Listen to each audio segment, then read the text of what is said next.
Hello everyone, this is Ritu and welcome to study more knowledge.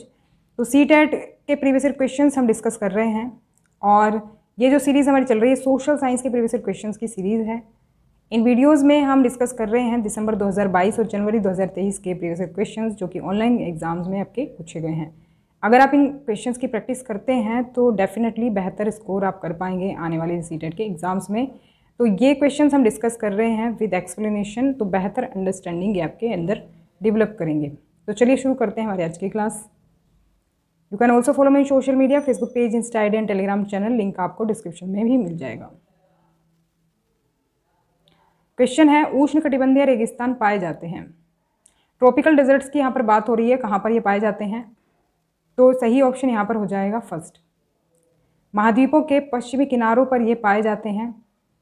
जैसे कोई भी continent होगा अगर, तो वो यहाँ पर पश्चिमी किनारों पर ये पाए जाएंगे। देखो मैंने यहाँ पर डायग्राम भी ले लिया है। तो इसमें कुछ जो डेजर्ट हैं ये आपके ट्रॉपिकल डेजर्ट हैं, जैसे कि नामीब हो गया और ये अटाकामा हो गया, ऑस्ट्रेलियन डेजर्ट हो गया। तो ये आप नोटिस करेंगे जो महाद्वीप है उसके पश्चिमी किनारे पर आप इनको देख पा रहे हैं। तो ये जो एग्जाम्पल हैं ये आपके ट्रॉपिकल डेजर्ट के एग्जाम्पल हैं। समताप मंडल के बारे में निम्नलिखित कथनों पर विचार करें। तो यहाँ पर 3 स्टेटमेंट दी गई हैं समताप मंडल से रिलेटेड। इंग्लिश में भी इसको देख लेते हैं, स्ट्रेटोस्फीयर इसको इंग्लिश में कहते हैं, और बाकी 3 स्टेटमेंट्स यहाँ पर दी गई हैं। सही ऑप्शन सेलेक्ट करना है। सही ऑप्शन यहाँ पर हो जाएगा फोर्थ। तीनों स्टेटमेंट यहाँ पर सही है। This layer is almost free from clouds, तो बादलों से पूर्णतः मुक्त है ये लेयर। और it contains a layer of ozone gas, ozone gas की जो परत है वो भी यहाँ पर पाई जाती है। It extends up to a height of 50 kilometres, तो 50 किलोमीटर तक ये जो है इसकी हाइट है स्ट्रेटोस्फीयर की। तीनों ही स्टेटमेंट यहाँ पर सही हो जाती हैं। लेयर के बारे में थोड़ा देख लेते हैं। क्षोभ मंडल के ऊपर समताप मंडल है। बेसिकली जो वायुमंडल की जो परतें हैं 5 परतें हैं, उसमें पहली है क्षोभ मंडल। अगर पृथ्वी से स्टार्ट करते हैं तो सेकेंड नंबर की है समताप मंडल, जो कि क्षोभ मंडल के बाद आती है। ये 50 किलोमीटर की ऊंचाई तक फैला हुआ है स्ट्रेटोस्फीयर, और ये परत बादल और मौसम संबंधी घटनाओं से लगभग मुक्त है, जो हवाई जहाज़ों को उड़ाने के लिए आदर्श परिस्थितियां बनाती है। क्योंकि बादल नहीं होते तो हवाई जहाज आसानी से उड़ाए जा सकते हैं। इसमें ओजोन गैस की भी परत होती है। नेक्स्ट क्वेश्चन हाई टाइड से रिलेटेड है। उच्च ज्वार के बारे में दिए गए कथनों को पढ़ें। 2 स्टेटमेंट यहाँ पर दी गई हैं, आप यहाँ पर इंग्लिश में भी देख सकते हैं इस क्वेश्चन को। और सही ऑप्शन यहाँ पर हो जाएगा फर्स्ट। दोनों ही स्टेटमेंट सही है। High tides are helpful in navigation, high tides are helpful in fishing. तो फिशिंग में भी हेल्प करते हैं हाई टाइड्स, और नेविगेशन में भी हेल्प करते हैं। दोनों ही सही हैं। इसके बारे में देख लेते हैं। ज्वार भाटा के बारे में वैसे तो मैं बहुत बार आपको बता चुकी हूँ, लेकिन यहाँ पर हम इसके बारे में पूरा नहीं देखेंगे ज्वार भाटा के बारे में। सिर्फ यहाँ पर इसके एडवांटेजेस देखेंगे कि एडवांटेज इसके क्या क्या हैं। ज्वार जब आते हैं, उच्च ज्वार जो है नौ संचालन में मदद करते हैं, तो जो नेविगेशन है उसमें ये हेल्प करते हैं। हाई टाइड्स जो होते हैं ये तटों के करीब जल स्तर बढ़ा देते हैं, तो इससे जहाज़ों को बंदरगाह पर आसानी से पहुंचने में मदद मिल जाती है। इस तरह से नेविगेशन हो जाता है। उच्च ज्वार जो है मछली पकड़ने में मदद करते हैं, क्योंकि जैसे ही टाइड्स आते हैं तो मछलियां जो है किनारे पर आ जाती हैं। ज्वार बिजली पैदा करने में सहायक होते हैं, और अगर आप देखें तो टाइडल पावर प्लांट्स आपको मिलेंगे, बहुत जगह पर लगाए गए हैं ये, जिनके थ्रू ज्वार से बिजली उत्पन्न की जाती है। नेक्स्ट क्वेश्चन है, नदी का मुहाना क्या होता है? What is the mouth of a river? तो रिवर का जो माउथ है वो क्या होता है? यहाँ पर सही ऑप्शन हो जाएगा थर्ड, वह स्थान जहाँ कोई नदी किसी अन्य जलराशि से मिलती है। तो जब नदी किसी अन्य जलराशि से मिलती है उसी को कहते हैं क्या? मुहाना नदी का। यहाँ पर आप देख सकते हैं, मान लो कोई नदी है वो जा रही है और नदी जाकर के सागर में मिल रही है, तो ये क्या हो गया? ये वाला हो गया रिवर का माउथ। तो यहाँ पर आप देख रहे हैं, और रिवर का जो माउथ होता है ना, वहाँ पर डेल्टा भी बनता है, क्योंकि वहाँ जो नदी है ना वो कई उसमें शाखाओं में बढ़ जाती है, तो मुहाने पर ही डेल्टा भी बनता है। विश्व में कौन सा देश कोयले का अग्रणी उत्पादक है? अग्रणी से मतलब जो नंबर 1 पर है, तो यहाँ पर सही ऑप्शन हो जाएगा थर्ड, चाइना है नंबर 1 पर।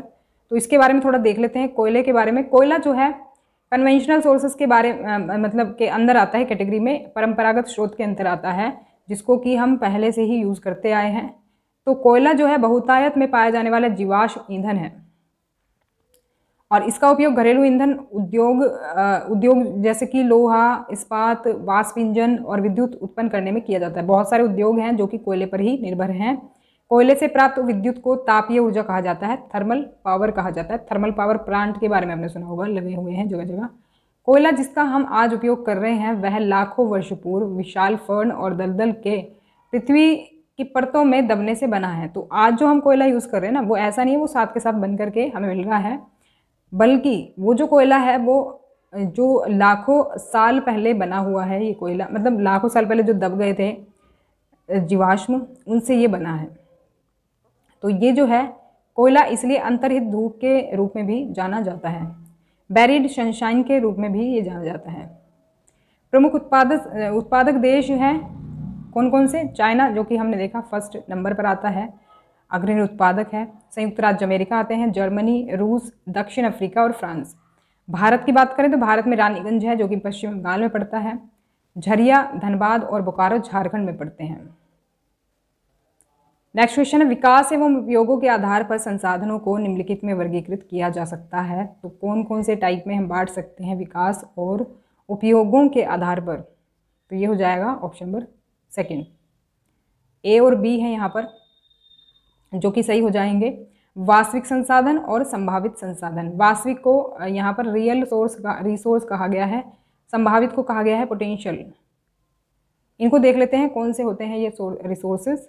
वास्तविक संसाधन, देखो यहाँ पर एक्चुअल लिख गया है, एक्चुअल रियल मतलब एक ही बात है।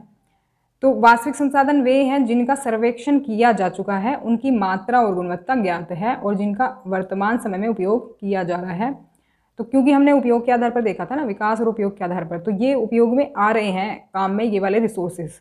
इनका उदाहरण है पेट्रोलियम और प्राकृतिक गैस जो मुंबई हाई फील्ड और पश्चिमी एशिया से प्राप्त होते हैं। तो ये जो मुंबई हाई फील्ड और पश्चिम एशिया से जो प्राप्त हो रही है ना पेट्रोलियम और प्राकृतिक गैस, हमें ये हम यूज़ में ले रहे हैं, वर्तमान यूज़ में ले रहे हैं। इनकी हमें मात्रा और गुणवत्ता सब ज्ञात है, इसलिए इनको क्या कहा गया? वास्तविक संसाधन कहा गया है। दूसरे होते हैं पोटेंशियल रिसोर्सेज, यानी कि संभावित संसाधन। ये संसाधन वे होते हैं जो कि किसी क्षेत्र में मौजूद हैं और भविष्य में उपयोग किया जा सकता है। इनका अभी कोई उपयोग नहीं हो रहा है, लेकिन मान लो कभी ऐसी ज़रूरत पड़े जो हमारे पास रियल रिसोर्सेज जो हैं वो ख़त्म हो जाएं, तो हम इनकी तरफ स्विच कर सकते हैं और इनकी मात्रा जो है वो ज्ञात नहीं हो पाई है, मात्रा ज्ञात नहीं हो सकती है, ऐसा कहा गया है। तो उदाहरण इसका क्या है? लद्दाख में पाया जाने वाला यूरेनियम। नेक्स्ट क्वेश्चन, ऐसी कृषि जिसमें पशु चारक अपने पशुओं के साथ चारे और पानी के लिए एक स्थान से दूसरे स्थान पर घूमते हैं, क्या कहलाती है ऐसी कृषि? कौन सा टाइप है ये एग्रीकल्चर का? तो सही ऑप्शन यहाँ पर हो जाएगा थर्ड, चलवासी पशु चारण। देखो इंग्लिश में इसको नोमैडिक हर्डिंग भी कहते हैं, तो यहाँ पर चलवासी पशुचारण सही हो जाएगा। इसको देख लेते हैं थोड़ा सा इसके बारे में, क्या है ये चलवासी पशुचारण? जैसे कि नाम से पता चल रहा है, जिसमें लोग जो है वो एक जगह से दूसरी जगह मूव करते रहते हैं अपने जानवरों के साथ। तो सहारा के अर्ध शुष्क और शुष्क प्रदेशों में, मध्य एशिया और भारत के कुछ हिस्सों में जैसे कि राजस्थान हो गया, जम्मू कश्मीर हो गया, उसमें ये प्रचलित है चलवासी पशुचारण। तो ये गतिविधि जलवायविक बाधाओं और भूभाग की प्रतिक्रिया स्वरूप होती है। इसका मतलब है कि जैसे कि जलवायु बदलती रहती है ना, कि भाई अभी क्लाइमेट ठंडा है जहाँ पर, या फिर जहाँ पर गर्म है, उसके हिसाब से करते हैं बदलाव। जैसे कि मान लो पर्वतों पर ठंड रहती गर्मियों में, तो पर्वतों पर चले गए गर्मियों में, और जैसे पर्वतों पर ठंड में बहुत ज़्यादा क्या कहते हैं एक्सट्रीम वेदर हो जाता है, तो ये आगे नीचे क्या बोलते हैं उसको, तराई क्षेत्र में आ गए। तो इस तरह से क्या है जगह बदलते रहते हैं। तो अब अपने पशुओं को साथ में लेकर के, इसलिए चलवासी पशुचारण ये कृषि कहलाती है। चरवाहे अपने पशुओं के साथ चारे और पानी के लिए निर्धारित मार्गों पर एक स्थान से दूसरे स्थान पर जाते हैं, ये इसकी पहचान है। मुख्यतः भेड़, ऊँट, मवेशी, याक और बकरियों को ये पालते हैं। तो वे चरवाहों और उनके परिवारों को दूध, मांस, ऊन, खाल और अन्य उत्पाद प्रदान करते हैं। मतलब ये कह सकते हैं कि एक तरह से इनकी जीविका का साधन ये होता है, इसी से इनको ये खाना पीना सब मिल जाता है। जो जानवर होते हैं इसी तरह के जानवर ये पालते हैं, जिससे इनको फ़ायदा मिलता है। निम्नलिखित को भारत की विविधता का हिस्सा माना गया है। तो यहाँ पर 4 स्टेटमेंट्स दी गई हैं और सही ऑप्शन आपको यहाँ पर सेलेक्ट करना है। इंग्लिश में भी देख सकते हैं आगे इसको। The following are considered part of India's diversity. सही ऑप्शन हो जाएगा fourth, A B C D, चारों ही यहाँ पर सही हैं। Different ways people get married, ये भी डाइवर्सिटी का हिस्सा है। अलग अलग उसमें देखो आप रिलीजन में, क्रिश्चियन के यहाँ पर शादियाँ जो है अलग तरह से होती हैं, हिंदुओं के यहाँ अलग तरह से होती हैं, मुस्लिम्स के यहाँ पर अलग तरह से होती हैं। ये डाइवर्सिटी का हिस्सा है। पीपल इन झारखंड यूज़ जोहार टू ग्रीट ईच अदर, तो झारखंड में जोहार का यूज़ करते हैं ग्रीट करने के लिए, एक दूसरे को कहीं पर नमस्ते करते हैं, कहीं पर गले मिलते हैं। ये भी डाइवर्सिटी का ही पार्ट है। Different cultures influence the lives of people, देखो अभी देखो आप या चाहे तो आप धर्म के आधार पर देख लो, या तो फिर कहीं रहने के हिसाब से देख लो कि कोई कहीं से आता है कोई कहीं से आता है, तो उनका क्या होगा, डिफरेंट कल्चर मिलेगा। भारत में देख लो ईस्ट के जो लोग हैं उनके रिचुअल्स अलग होंगे, कल्चर उनका अलग होगा, नॉर्थ का अलग होगा, साउथ का अलग होगा, वेस्ट का अलग होगा। तो हालांकि कुछ सिमिलरिटीज़ देखने को मिल सकती हैं, लेकिन कल्चर जो है काफ़ी हद तक अलग ही होगा। तो डिफरेंट कल्चर जो है ये भी डाइवर्सिटी का पार्ट है। The symbol of the nation reflect diversity, तो ये भी जो है डाइवर्सिटी का पार्ट है। तो ए बी सी डी सही हो जाएंगे। विशेष समुदाय जैसे कि आदिवासियों को रूढ़िबद्ध करना इन लोगों के विरुद्ध क्या पैदा कर सकते हैं, ये यहाँ पर आपको सेलेक्ट करना है। 4 यहाँ पर दिए गए हैं आपको, और सही ऑप्शन से पहले इंग्लिश में भी देख सकते हैं। तो अगर देखो स्टीरियोटाइप आप क्रिएट करते हैं ट्राइबल ग्रुप के प्रति, तो ये क्या क्रिएट कर सकता है, तो यहाँ पर सही ऑप्शन होगा सेकंड, बी सी और D, form a biased opinion to discriminate derision. तो ये देखो यहाँ पर जो है ना, जब आदिवासियों को रूढ़िबद्ध करेंगे या फिर किसी और विशेष समुदाय को रूढ़िबद्ध करेंगे, तो इन लोगों के विरुद्ध क्या होगा। देखो आदिवासियों को अगर आप किसी पर्टिकुलर एक छवि में बांधोगे और एक तरीके से ही दिखाओगे, तो पक्षपाती राय बन जाएगी इनके लिए लोगों के दिल में, और भेदभाव करेंगे लोग इनसे, उपहास यानी मजाक उड़ाएंगे इनका। तो यहाँ पर बी सी डी हो जाएगा। सराहना थोड़ी ना करेंगे जब आप रूढ़िबद्ध उनको कर रहे हो, एक ही छवि में उसको दिखा रहे हो। आगे बढ़ते हैं। नेक्स्ट क्वेश्चन है, कथन शक्तियों के बंटवारे का प्रावधान सरकार के तीनों अंगों कार्यपालिका, विधायिका, न्यायपालिका के बीच समन्वय सुनिश्चित करने के लिए प्रयासरत है, ये दर्शाता है। तो क्या दर्शाता है ये, शक्तियों के बंटवारे का प्रावधान। तो सही ऑप्शन आपको सेलेक्ट करना है। 4 स्टेटमेंट दी गई हैं और उसके लिए ऑप्शंस दिए गए हैं। सही ऑप्शन से पहले इंग्लिश, और सही ऑप्शन यहाँ पर हो जाएगा थर्ड, ए और बी यहाँ पर सही हो जाएंगे। ए और बी में क्या है कि प्रत्येक अंग सरकार के दूसरे अंगों पर अंकुश रखता है, क्योंकि देखो शक्ति को बंटवारा किया गया है कि भाई कार्यपालिका अपना काम करेगी, विधायिका अपना काम करेगी, न्यायपालिका अपना काम करेगी।